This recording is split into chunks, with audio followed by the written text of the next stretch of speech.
जरा सोचो, एक जानवर जो शेर से भी ज्यादा खतरनाक हो, जिसकी ताकत और फुर्ती किसी भी शिकारी को मात दे सके, जिसके दांत तलवार जैसे नुकीले हों। ये दांत इतने तेज होते थे कि किसी भी शिकार को पल भर में चीर सकते थे। ये कोई कहानी नहीं बल्कि हकीकत है। गॉर्गोनॉप्सिया नाम के एक प्राचीन शिकारी की कहानी। ये जीव धरती के सबसे खतरनाक शिकारी माने जाते थे। ये जीव लगभग 27 करोड़ साल पहले पर्मियन युग में धरती पर राज करते थे। उस समय का वातावरण और पारिस्थितिकी तंत्र आज से बहुत अलग था। गॉर्गोनॉप्सिया नाम ग्रीक कहानियों के डरावने गॉर्गन जीवों से आया है, जिनके बाल सांपों से बने होते थे। इनका नाम ही इनके खतरनाक स्वभाव को दर्शाता है। ये जीव भेड़िए से लेकर भालू जितने बड़े हो सकते थे, और इनकी ताकत और आकार इन्हें अपने समय का सबसे खतरनाक शिकारी बनाता था। और इनके जबड़े में लंबे खंजर जैसे दांत होते थे। ये दांत न केवल शिकार को पकड़ने में मदद करते थे, बल्कि उसे चीरने में भी सक्षम थे। गॉर्गोनॉप्सिया थेरैप्सिड समूह से थे, जो स्तनधारियों के पूर्वज माने जाते हैं। ये जीव विकास की एक महत्वपूर्ण कड़ी थे, जो हमें आज के स्तनधारियों के बारे में समझने में मदद करते हैं। इन जीवों के अवशेष हमें बताते हैं कि जीवन कैसे विकसित हुआ और कैसे प्राचीन काल के जीव आज के जीवों से जुड़े हुए हैं। गॉर्गोनॉप्सिया का अध्ययन हमें न केवल उनके बारे में बल्कि पूरे पारिस्थितिकी तंत्र के बारे में भी महत्वपूर्ण जानकारी देता है। ये प्राचीन दैत्य हमें यह भी सिखाते हैं कि जीवन कितना विविध और अद्भुत हो सकता है। उनके अस्तित्व की कहानी हमें प्रकृति की अद्वितीयता और उसकी अनंत संभावनाओं का एहसास कराती है। गॉर्गोनॉप्सिया की खोपड़ी उनकी सबसे अलग पहचान थी। यह लंबी और पतली थी, जो उन्हें तेज और ताकतवर बनाती थी। उनकी खोपड़ी की हड्डियां मोटी और मजबूत थीं, जिससे उन्हें शिकार से लड़ने की ताकत मिलती थी। आंखों के गोल घेरे बड़े थे, यानी गॉर्गोनॉप्सिया की नजर तेज थी, जो शिकार को ढूंढने के लिए बहुत जरूरी था। उनकी नाक के पीछे एक बड़ी सी जगह थी, जिससे पता चलता है कि उनकी सूंघने की शक्ति बहुत अच्छी थी, जिससे वे शिकार को सूंघ कर ढूंढते थे और अपने साथियों या दुश्मनों का भी पता लगा लेते थे। उस सुबाग की का पम्मी थी। गॉर्गोनॉप्सिया के दांत उनका सबसे खतरनाक हथियार थे। उनके ऊपरी जबड़े में दो बड़े खंजर जैसे दांत होते थे, जो उनके निचले जबड़े में फिट हो जाते थे। ये दांत बहुत लंबे थे, कुछ तो 12 सेंटीमीटर से भी ज्यादा। ये दांत न सिर्फ लंबे थे, बल्कि किनारों से नुकीले भी थे, जैसे कोई चाकू। इससे गॉर्गोनॉप्सिया अपने शिकार के मांस को आसानी से चीर और फाड़ सकते थे। उनके बाकी दांत छोटे और तेज थे, जो मांस को काटने और चबाने के लिए एकदम सही थे। गॉर्गोनॉप्सिया का शरीर एकदम शिकारी जैसा था। उनके पैर उनके शरीर के नीचे होते थे, न कि उनके शरीर के बगल में, जैसे छिपकली या सांप में होते हैं। इससे वे तेजी से और आसानी से दौड़ पाते थे और अपने शिकार को पकड़ लेते थे। उनकी पूंछ लंबी और पतली थी, जो दौड़ते समय उन्हें संतुलन बनाए रखने और फुर्ती से दौड़ाने में मदद करती थी। अपने आकार और ताकत के साथ गॉर्गोनॉप्सिया अपने समय के सबसे खतरनाक शिकारियों में से एक थे।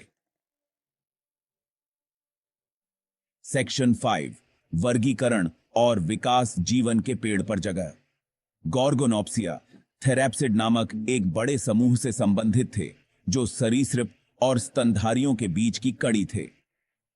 थेरैप्सिड लगभग 30 करोड़ साल पहले पहली बार दिखाई दिए थे, और जल्द ही वे कई अलग अलग रूपों में विकसित हो गए, जिनमें शाकाहारी और मांसाहारी दोनों शामिल थे। गॉर्गोनॉप्सिया थेरैप्सिड के सबसे सफल समूहों में से एक थे, और वे लगभग 4 करोड़ वर्षों तक पर्मियन काल के सबसे बड़े शिकारी बने रहे। सेक्शन 6, जीवाश्म रिकॉर्ड, समय के पन्नों से। गॉर्गोनॉप्सिया के जीवाश्म दुनिया भर में पाए गए हैं, जिनमें रूस, दक्षिण अफ्रीका, चीन और ब्राजील शामिल हैं।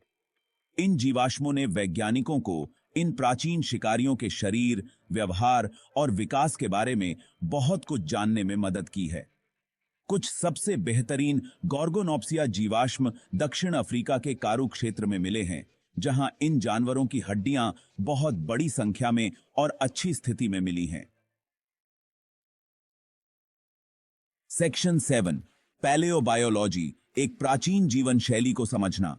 पैलेओबायोलॉजी हमें प्राचीन जीवों और उनके पर्यावरण के बारे में महत्वपूर्ण जानकारी प्रदान करती है। यह विज्ञान हमें यह समझने में मदद करता है कि लाखों साल पहले पृथ्वी पर जीवन कैसा था। जीवाश्मों से पता चलता है कि गॉर्गोनॉप्सिया बहुत ही सक्रिय शिकारी थे। ये जीव अपने समय के सबसे खतरनाक शिकारी माने जाते थे, जो अपने शिकार को पकड़ने और मारने में माहिर थे, जो अपने नुकीले दांतों और मजबूत जबड़ों का इस्तेमाल करके बड़े शिकार को मार गिराते थे। उनके दांत इतने तेज और मजबूत थे कि वे आसानी से हड्डियों को भी चीर सकते थे। उनके पैरों की बनावट से पता चलता है कि वे बहुत तेज धावक थे। उनकी लंबी और मजबूत टांगें उन्हें तेजी से दौड़ने और शिकार को पकड़ने में मदद करती थीं, और शिकार को दबोचने के लिए अपने शरीर के वजन का इस्तेमाल करते थे। उनके शरीर की संरचना उन्हें शिकार पर कूदने और उसे जमीन पर गिराने में सक्षम बनाती थी। गॉर्गोनॉप्सिया की कुछ प्रजातियों में नर मादाओं से बड़े होते थे। यह आकार का अंतर उनके सामाजिक व्यवहार और प्रजनन रणनीतियों को दर्शाता है, और उनके दांत और खोपड़ी भी बड़ी होती थी। यह उनके शिकार करने की क्षमता को और भी प्रभावी बनाता था। इससे पता चलता है कि वे साथी और इलाके के लिए लड़ते थे। उनके बीच की लड़ाइयां अक्सर बहुत ही हिंसक होती थीं, जो उनके जीवाश्मों में देखी जा सकती हैं। यह सब हमें उनके जीवन के बारे में गहरी समझ प्रदान करता है। सेक्शन 8, इंद्रियां और थर्मोरेगुलेशन, शिकारी की दुनिया। हालांकि हम यह तो नहीं जानते कि गॉर्गोनॉप्सिया की इंद्रियां कितनी तेज थीं, लेकिन उनकी खोपड़ी से हमें कुछ अंदाजा जरूर मिलता है। उनके बड़े नेत्र सॉकेट बताते हैं कि उनकी नजर बहुत तेज थी और शायद वे रंग भी देख सकते थे। उनके दिमाग के उस हिस्से में भी काफी विकास हुआ था जो सूंघने के लिए जिम्मेदार होता है।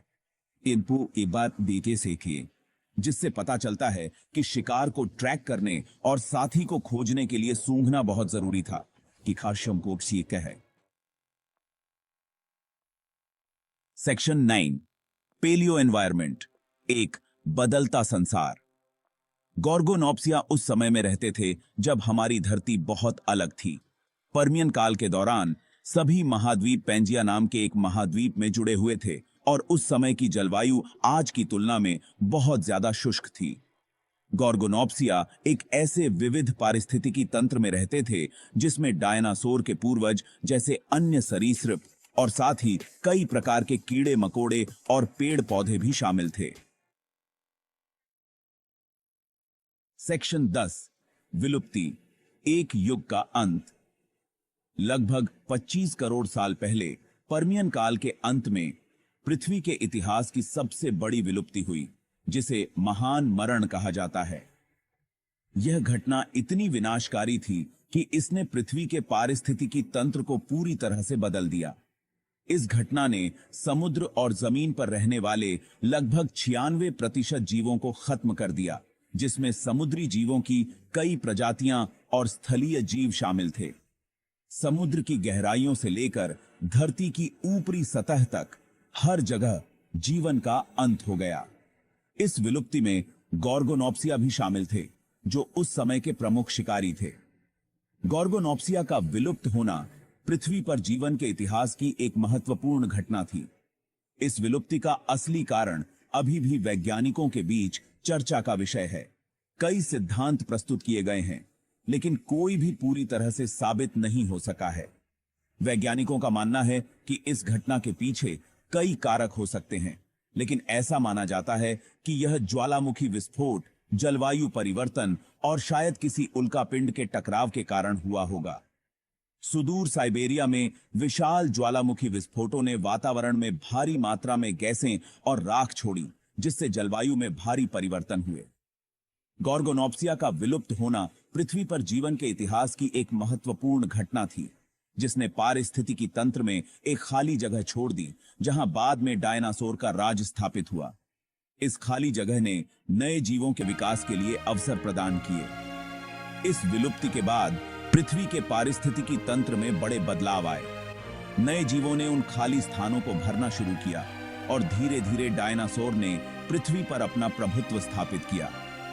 यह एक नए युग की शुरुआत थी जिसमें जीवन ने एक बार फिर से अपनी जगह बनाई और विकास की नई ऊंचाइयों को छुआ।